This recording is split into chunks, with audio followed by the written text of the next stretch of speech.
It was a moment nobody saw coming. The plane was bustling with the usual chaos, chatter, laughter, the sound of seatbelts clicking. But in one corner of the cabin, something was unfolding that would capture the nation's attention. A woman was slapped across the face by a man seated beside her. The sound of the slap echoed through the plane, a sharp, jarring noise that made everyone stop what they were doing. The woman's eyes widened in shock, her hand instinctively reaching up to her cheek. Her face was frozen in disbelief. She didn't cry, didn't scream.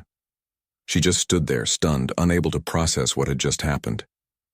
The other passengers were too shocked to move. And then, all eyes turned to Clint Eastwood, sitting a few rows ahead, a calm figure amidst the chaos.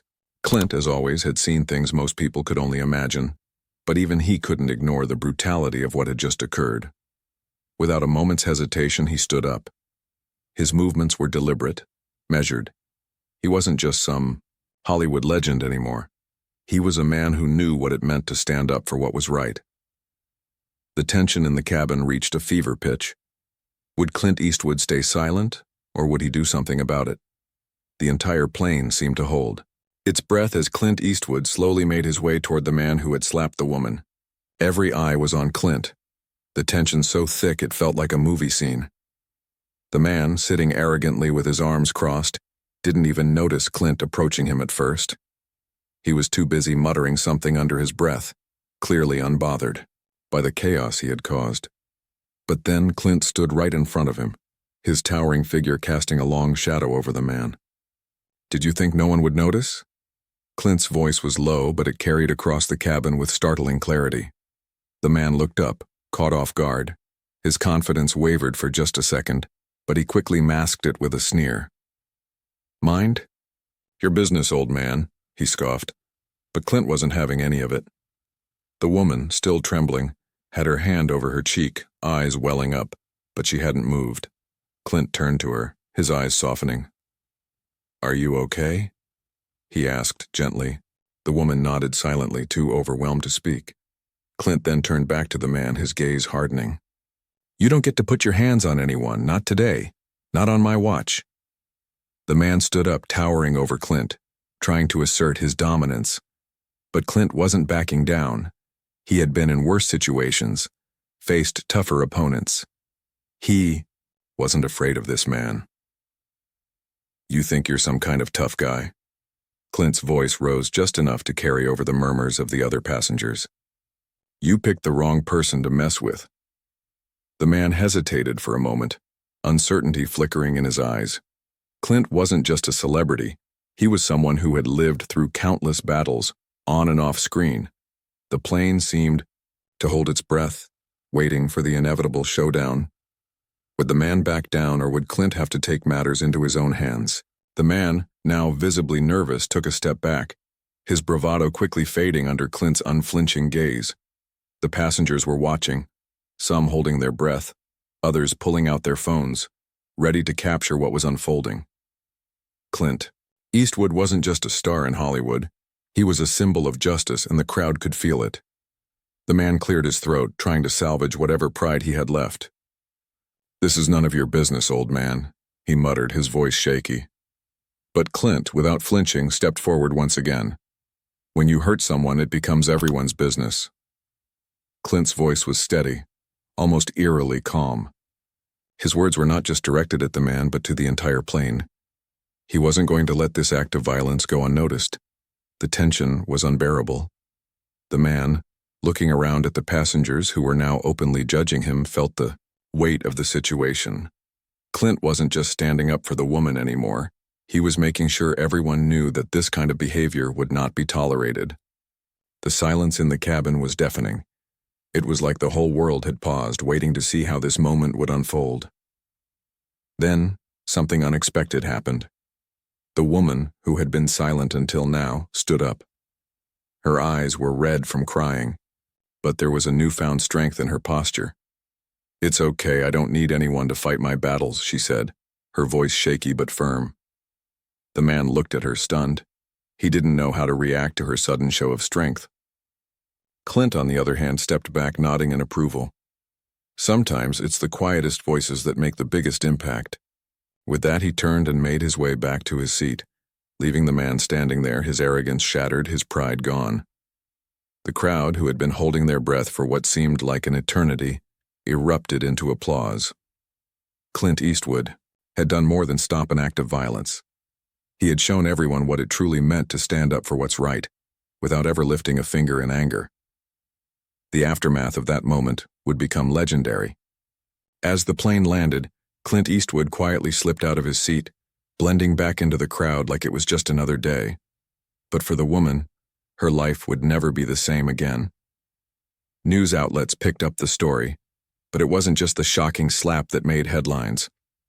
It was the way Clint had handled the situation, the way the woman had found her own voice, and the way the passengers had witnessed something extraordinary unfold in real time. Within hours, the video of the encounter went viral. Social media exploded with praise for Clint Eastwood, but more importantly for the woman who had stood up to the aggression. People began sharing their own stories of being bullied, of standing up for themselves, of finding strength in moments when they least expected it. The hashtag #StandUpLikeClint trended worldwide, and it wasn't just a tribute to Clint's intervention, it was a call to action. The story became a movement, with individuals sharing their experiences of injustice, of silent suffering, and of triumph. It wasn't just about one slap. It was about reclaiming power and finding courage in the most unexpected of places. But there was another ripple effect no one anticipated. The man who had slapped the woman, he vanished from the public eye, facing a backlash so intense it would alter his life forever. His arrogance and violent outburst cost him more than just his pride.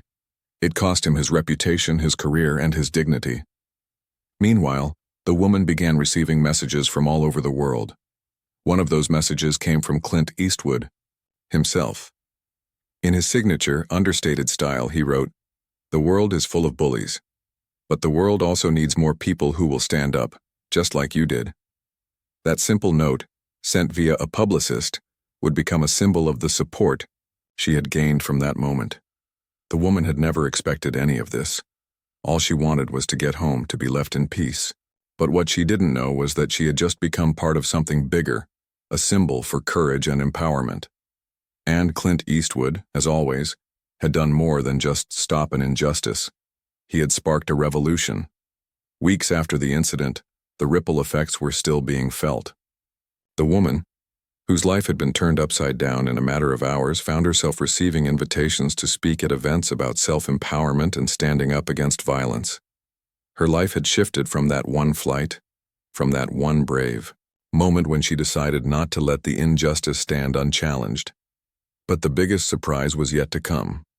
Clint Eastwood, who had quietly gone about his life as usual after the incident, invited her to his private estate for a personal meeting. When she arrived, Clint greeted her with a warm handshake and a sincere smile, a side of him that not many got to see. "I didn't do anything special," Clint said almost dismissively. "I just did what anyone should do when they see injustice." But the woman knew better. What Clint had done wasn't just about intervening at the right moment. It was about showing the world that silence in the face of cruelty was never the answer. Their conversation that day was more than just an exchange of words. It was a passing of the torch. Clint shared his life lessons not just as an actor, but as someone who had faced adversity head-on for decades. "The world doesn't always need a hero with a cape," he told her. "Sometimes it just needs someone who won't back down." The woman left that meeting with a renewed sense of purpose. Clint had opened her eyes to the larger picture. It wasn't just about the slap on the plane or even the viral video. It was about using her newfound platform for good. She began traveling, speaking about personal empowerment and advocating for victims of violence. She shared her story at rallies and conferences, using her voice in ways she had never imagined. But even as she became a beacon of hope for so many, she never forgot the man who had helped her see the true potential within herself. Clint Eastwood, who had simply acted when he saw a wrong, had unknowingly changed her entire trajectory. And as for Clint, he went on to live his life in the quiet, unassuming way he always had. But he knew he had sparked something bigger than any of his films or accolades. He had reminded the world that courage didn't need to be loud or dramatic. It just had to be real.